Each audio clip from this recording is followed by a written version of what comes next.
Audio Jungle.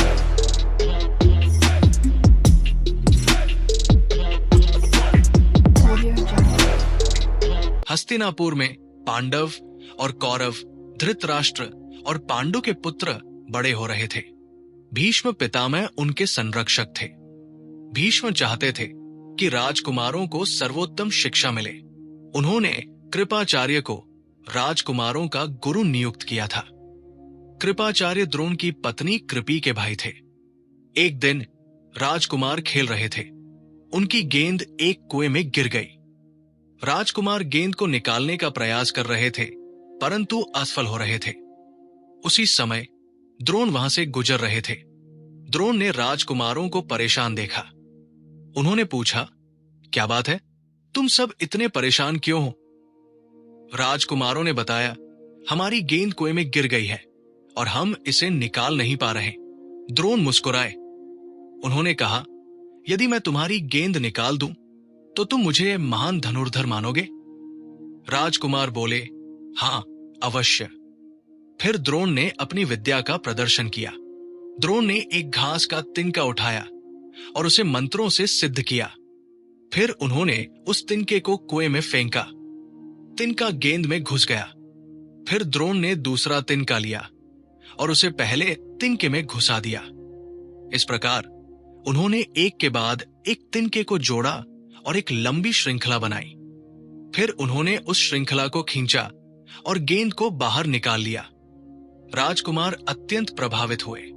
उन्होंने द्रोण से पूछा, आप कौन हैं? आपका नाम क्या है?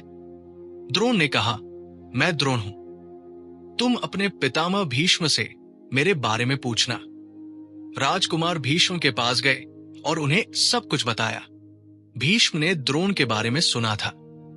वे जानते थे कि द्रोण एक महान धनुर्धर है। भीष्म ने द्रोण को बुलवाया और उनसे मिले। भीष्म ने द्रोण से कहा, द्रोण, मैंने तुम्हारी विद्या के बारे में सुना है। मैं चाहता हूं कि तुम हस्तिनापुर के राजकुमारों को शिक्षा दो। तुम्हें गुरु बनने का निमंत्रण है। द्रोण ने यह प्रस्ताव स्वीकार कर लिया। द्रोण हस्तिनापुर में आ गए। उन्हें राजकुमारों का गुरु नियुक्त किया गया। द्रोण ने अपने परिवार कृपी और अश्वत्थामा को भी हस्तिनापुर बुला लिया। अब द्रोण के पास धन और प्रतिष्ठा दोनों थे, परंतु उनके मन में द्रुपद से बदला लेने का संकल्प अभी भी जीवित था।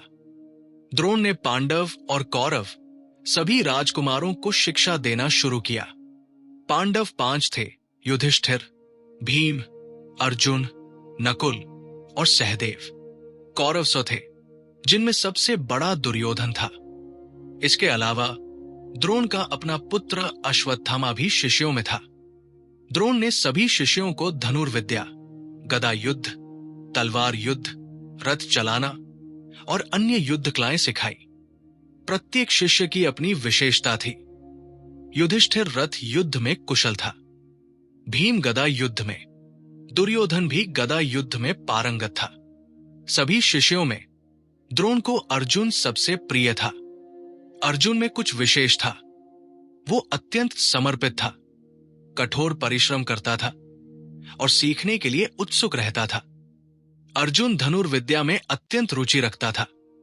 एक रात भोजन के समय अचानक हवा चल गई और दीपक बुझ गया। सब अंधेरे में थे, परंतु अर्जुन ने देखा कि वो अंधेरे में भी भोजन कर सकता है। उसका हाथ स्वतः ही मुंह तक पहुंच जाता है। अर्जुन ने सोचा, यदि मैं अंधेरे में भोजन कर सकता हूं तो अंधेरे में धनुर्विद्या का अभ्यास क्यों नहीं कर सकता। उस रात से अर्जुन ने रात में भी धनुर्विद्या का अभ्यास करना शुरू कर दिया। वो अंधेरे में लक्ष्य पर बाण चलाता। ये अभ्यास उसे अद्वितीय बना दिया।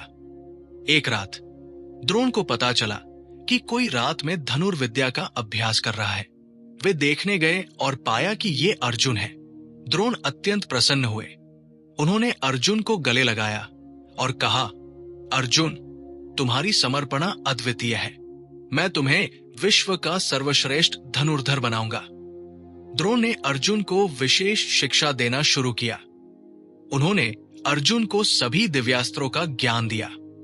उन्होंने अर्जुन को ब्रह्मास्त्र, नारायणास्त्र और अन्य अस्त्रों का ज्ञान दिया। परंतु द्रोण ने एक बात छिपाई। उन्होंने अर्जुन को ब्रह्मास्त्र को वापस बुलाने की विद्या नहीं सिखाई। ये विद्या उन्होंने केवल अपने पुत्र अश्वत्थामा को सिखाई। अगर आपको द्रोणाचार्य की ये प्रेरक कहानी पसंद आ रही है तो लाइक करें और चैनल को सब्सक्राइब करना न भूलें। एक दिन द्रोण ने सभी शिष्यों की परीक्षा लेने का निश्चय किया। उन्होंने एक पेड़ पर एक लकड़ी का पक्षी रखा और सभी शिष्यों से कहा, तुम्हें इस पक्षी की आंख पर बाण मारना है। द्रोण ने पहले युधिष्ठिर को बुलाया। जब युधिष्ठिर ने धनुष उठाया और निशाना साधा तो द्रोण ने पूछा, युधिष्ठिर, तुम्हें क्या दिख रहा है? युधिष्ठिर ने कहा, गुरुवर, मुझे पेड़ दिख रहा है, आकाश दिख रहा है, पक्षी दिख रहा है। द्रोण ने कहा, रुको, तुम बाण मत चलाओ। फिर द्रोण ने एक एक करके सभी शिष्यों से यही प्रश्न पूछा। सभी ने लगभग समान उत्तर दिए।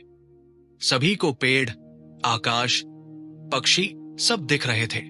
अंत में द्रोण ने अर्जुन को बुलाया। अर्जुन ने धनुष उठाया और निशाना साधा। द्रोण ने पूछा, अर्जुन, तुम्हें क्या दिख रहा है? अर्जुन ने कहा, गुरुवर, मुझे केवल पक्षी की आंख दिख रही है। द्रोण ने पूछा, तुम्हें पेड़ नहीं दिख रहा? अर्जुन ने कहा, नहीं। द्रोण ने पूछा, आकाश नहीं दिख रहा? अर्जुन ने कहा, नहीं, केवल आंख। द्रोण प्रसन्न हुए। उन्होंने कहा, अर्जुन, बाण चलाओ। अर्जुन ने बाण छोड़ा और वो सीधे पक्षी की आंख में लगा। द्रोण ने अर्जुन को गले लगाया और कहा, तुम वास्तव में महान धनुर्धर बनोगे। एक अन्य घटना ने अर्जुन के प्रति द्रोण के प्रेम को और बढ़ाया। एक दिन शिष्य कुत्ते के साथ खेल रहे थे। अचानक कुत्ता भौंकने लगा। द्रोण आश्रम में ध्यान कर रहे थे और कुत्ते की आवाज से विचलित हो गए। उन्होंने बिना देखे ही 7 बाण चलाए और कुत्ते का मुंह बंद कर दिया। बाण इस प्रकार लगे कि कुत्ते को चोट नहीं लगी, परंतु उसका मुंह बंद हो गया।